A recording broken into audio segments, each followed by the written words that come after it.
Alright, bali ganito lang ang buhay dito pagka medyo magaan-gaan ng trabaho, pa inom-inom ng soft drinks. Tapos pagka ayan, nilalagay ko siya dito, ganyan. Tapos pahit-pahit, pagkapahit, inom ulit, ganon. Tapos salpak na yan. Tapos siyempre dapat tinatandaan natin yung ating tinatanggal. Diskarte po natin kung paano natin ikabisado yung tinatanggal natin. Tapos paano yung orientation. Ganun siya. Ito po yung transmission ng ang parusa sa likod ko ito. Transmission na mga transmission. Magaan siya pero pagka magkakalas ka, mabigat. Mabigat pagka magkakalas. Ayan. Pause mo na. Okay, tapos ayan, on po natin yung parang lock niya na ito. Tapos may spring siya. Bali, kakabit lang natin ganon. Susot mo lang doon. Bale, tatlo yan. Papunta po siya dito. Ayan, yung slot na yan. Kaya pag may lagay mo yan, dapat ilagay muna ito. Check mo lang mabuti kung tama ba yung pesang nilalagay mo. Suot mo pong ganon. Tapos isuot na ito. Ayan.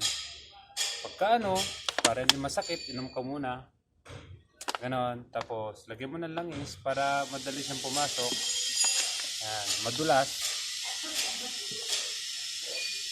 Pag masakit sa kamay, pag ipilit, gumamit ng mga bagay na magpapadali sa buhay, ganyan. Tapos ito ulit, ganun din doon. Lagyan ulit ng langis. Pag masakit ng mga buto-buto, pag uminom ng langis para hindi na magkaroon ng dulas yung mga buto sa spinal, ganon. Yun, dahil masakit, tulak ulit natin gamit tong extension. Ulit dito sa kabila. Okay, ulit. Yan ulit ng konting langis. Ganon. Tapos itulak mo ulit.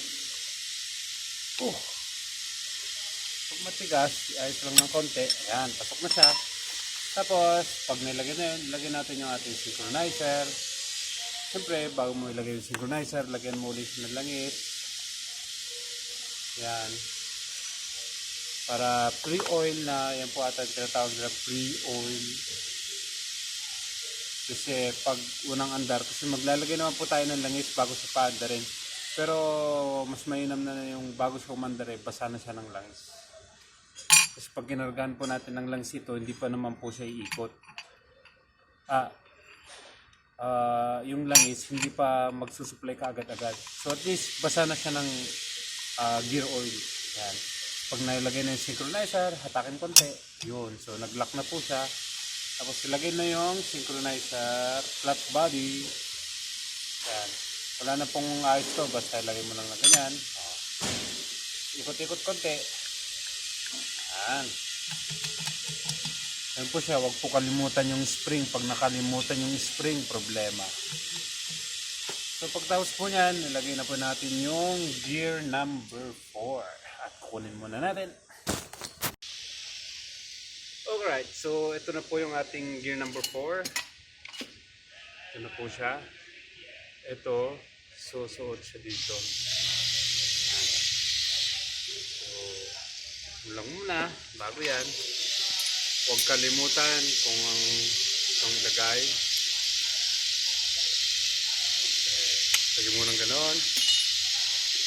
Tapos ito, yung hub.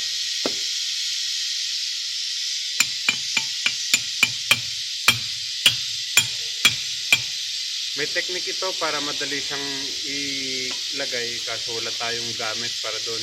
Kailangan lang natin ng rice cooker. Tapos magpakulo ng tubig doon at ilubog natin ito doon habang kumukulo. Kaya natin uminit ng uminit.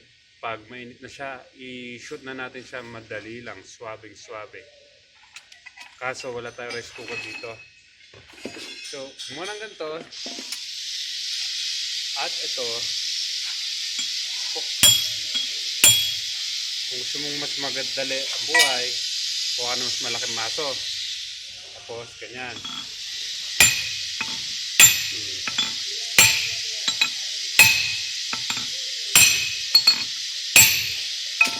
Ganun. So, ayun. Medyo pilos ko lang ng konti para hindi naman kami inip. Diyan, marapit na.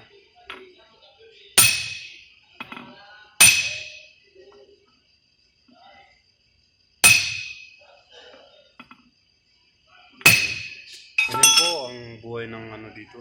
Buhay namin dito sa Saudi. Sisiguraduhin mo lang yung mga pinaggagawa mo para hindi ka ulit-ulit. Kasi nung first time ko, charge to experience. Bago po natin ulit kabit, lagyan ng konti langis. Ganon, parang lang, di ba? Saya. Tapos ilagay na ito. Yun. Konting ikot lang. Hanapin mo lang hanggang sa pumasok siya. Medyo ayaw. Yun. Ayos, diba? Yan, ikot-ikot. Tapos, lagay mo rin yung isa. Yung powdered sibuyas. Langis ulit na ganyan. Alright. Tapos i-shoot na doon. Okay na. Huwag kalimutan ulit ito. Ganyan. Tapos lagay mo yan. Ganyan. Tapos dito na tayo.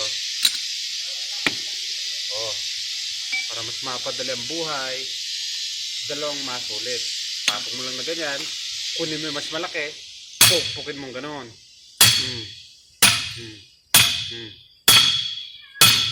Diba? Pasok mo siya. Saka mo gamitin ito.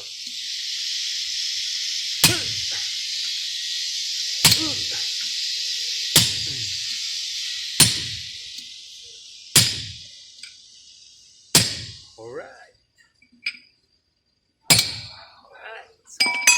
Ano siya? Pero babalikan ko na lang yung pan. Tapos, huwag kalimutan ito, lock.